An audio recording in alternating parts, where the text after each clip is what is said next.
I'm Claire Cousins, and you're on the Textiles East Fair channel. Do click on the link below about the website, because that takes you to the event itself and the information about that. So if you're in the UK and you're not far from East Anglia, you might want to come and visit the fair. I'm here today, as you can see. I'm not in my studio. This is amazing. This is a lovely studio, and this studio belongs to Angela Daymond here, who is one of the most beautiful and gorgeous traders that we have got coming to our show. So, thank you so much, Claire. Well, no, thank you for inviting me, actually, because it's nice to be able to chat and see other people's work. But more importantly, I want you to share with my channel exactly what sort of things you do. Well, as you know, I do a lot of Kantha work, and if you don't know anything about Kantha, it's a very, very old technique. It's over 500 years old, and it just uses a running stitch. So when you come to the show and you see my work, everything you see will be stitched just with that one stitch. And you've seen some of my work, haven't you? And you can see the variation that gives you. Yeah, and hopefully now I shall cut into some of the work around her lovely studio for you.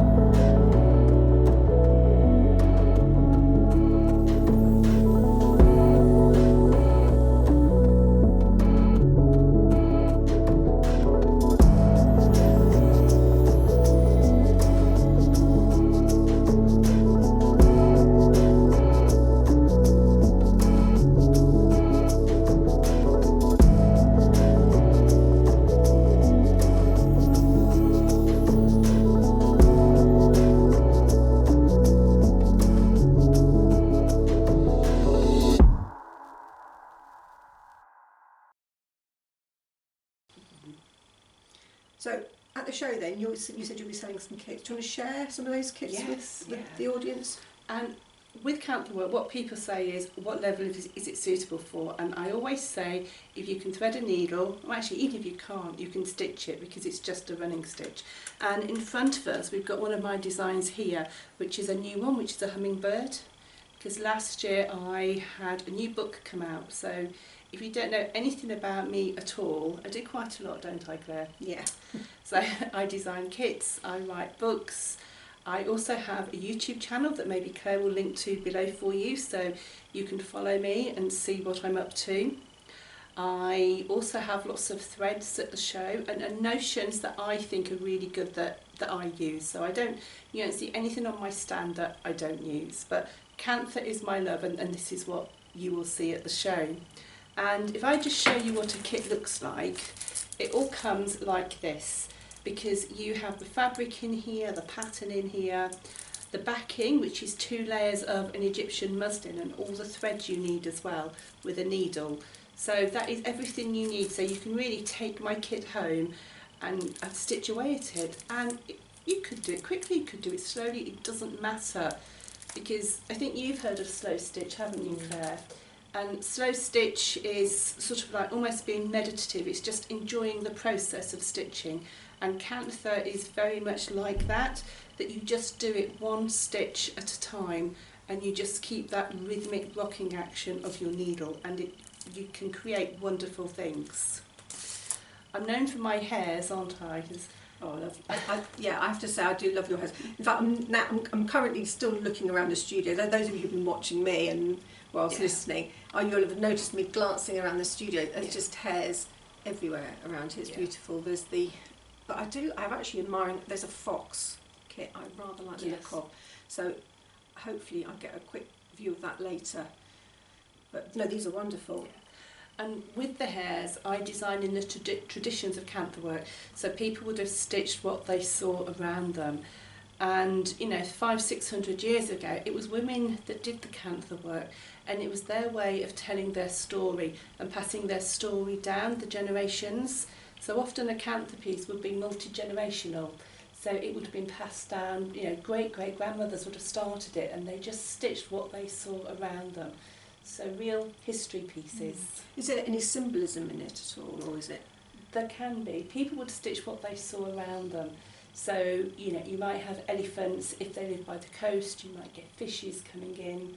But symbolism, they would often have a peacock, because that's the national bird of India. Or you would have a mandala at the front, or things like that. Because you know, they would just stitch what they saw around them, patterns you would see. And sometimes there would be regional variations as well, but really it would be what they saw around them. And they would stitch directly onto the fabric. But I think if I said to people, stitch your hair, they just panic slightly. I think what's interesting is you say what's around you. Can I mention this one? You can do, yes. It's the cow parsley, and I don't know if anybody knows this area. This is pretty much what you I've created quite a lot of images based on this as well, because this is what is around us, especially this time of the year, isn't it? The seed heads are so beautiful currently. It is, and you know, that's why I do hairs as well, because I'm just lucky enough to see hairs all the time. Yeah. And I think you're going to take some film of my birds, aren't you? Yeah, you should see them now, hopefully. Yeah. All of those are in my garden over lockdown, well, with the exception of the green woodpecker, because we had the red spotted woodpecker. Oh, is that nice. the one? Yeah. Yeah. So we had that one, not the green one. But sometimes, you know, for aesthetic purposes, you have to just change it slightly so it works. But I just, you know, wanted to. Sometimes people think when they see things it's complicated, and it isn't, because you can break it down and just do one little bit at a time. Yeah. I will say they are value for money as well. I mean, I've just noticed the price on this one. I mean, the fact that it contains all the instructions and everything, but I'll put the link onto the website as well, and then you can see for yourself the prices and more details on the kits. So yeah, brilliant. So we're looking forward to seeing her at the show in February. Yeah. And I think I'm doing a make and take as well. Make and take of a little Kantha book. Is that right? I don't know whatever you'll bring so. along. Yeah, I'm sure that's right. So I'm having momentarily forgetfulness, but yeah, a folded origami Kantha book. So you can try the technique before you invest in a kit if you want to. You can come and just take the weight off your feet and just sit with me and stitch. It just has such a lovely feel to the show. I can't really explain it, and it's one of the friendliest shows. So if you're watching this and you've never ever been to a show before, come along in February to the show, and I think you'll be pleasantly surprised. And you know, there are exhibitions as well, so if you're not a maker, you can come and just admire work other people have done, and you might get inspired to do something yourself. Yeah, I'd agree with that. The exhibitions usually do inspire me. So the dates are Saturday the 11th and Sunday the 12th of February 2023, and we're in a new location this year at the Burgess Hall in St Ives in Cambridgeshire, not Cornwall, Cambridgeshire. Hence the name East, because it's East Anglia. And we're open from 10:30. We close at 5 on both days, and the entrance fee is £7 on the door. We don't take forward bookings, it's £7 on the door. And as Angela mentioned, there's make and take. I think we've got 10 different traders all offering make and take, which you book individually with that trader. It's a kind of casual thing. If you see the table's empty, you take a seat. Yes, yeah. And you're invited to have a go. So the thing is, what I will say to you is take a look at the website for the latest information, because you know, you never know as we lead up to February. You know, fingers crossed, no storms this year. Anyway, so thank you for letting me come to your studio. I was going to say, just one more memory, that last year on the Friday there was a really bad storm, hurricane winds or something, but people braved it and it was quite calm, and then, the winds came, didn't they, at the show? They really came. But everybody sat down and stitched, and you know, just got on with it, and it was such a lovely atmosphere, wasn't it? It was still a good fair. The winds howled, it didn't stop us stitching on. So yes, hopefully on good weather this year. Weather. You booked it, haven't you? We booked the good weather and we booked a good venue. Yes. And we personally, that's important we should say, we personally book the traders as well, because we like to select who comes. So they're invited. So yeah. Anyway, thank you for joining me and Angela, and I look forward to seeing you again soon. Bye bye for now. Bye.